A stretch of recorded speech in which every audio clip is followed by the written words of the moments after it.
بسم اللہ الرحمن الرحیم۔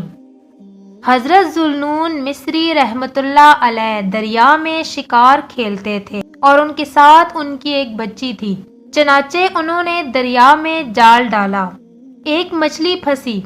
اس بچی نے جال سے اس کو پکڑنا چاہا، اس کے بعد اس نے دیکھا کہ وہ مچھلی اپنے دونوں لب ہلا رہی ہے، پس لڑکی نے اس کو دریا میں واپس پھینک دیا۔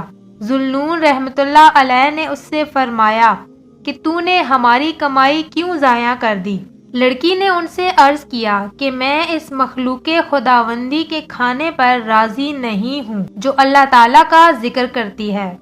پس ذوالنون مصری نے اس سے کہا، اب ہم کیا کریں؟ اس نے کہا کہ آئیے ہم اللہ تعالیٰ پر توکل کریں گے، وہ ہم کو ایسا رزق عطا فرمائے گا کہ جو ہم نے اس سے پہلے نہ چکھا ہوگا۔ چنانچہ ذوالنون رحمت اللہ علیہ نے شکار چھوڑ دیا اور باپ بیٹی شام تک اللہ تعالیٰ پر توکل کر کے ٹھہرے رہے، لیکن ان کے پاس کوئی غیبی چیز نہ آئی۔ جب عشاء کا وقت ہوا تو اللہ تعالیٰ نے ان پر آسمان سے خوان نازل فرمایا، اور اس خوان پر مختلف قسم کے کھانے تھے، اور تقریباً 12 برس تک ہر رات کو خوان اترتا رہا۔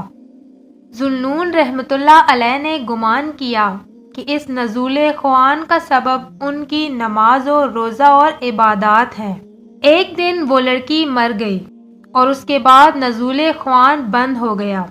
اس وقت معلوم ہوا کہ نزول خوان لڑکی ہی کی وجہ سے تھا اور ان کی وجہ سے ہرگز نہ تھا۔ ناظرین، اگر آپ کو ہماری یہ کہانی پسند آئی ہے تو برائے مہربانی ہمارے چینل کو سبسکرائب کر دیں۔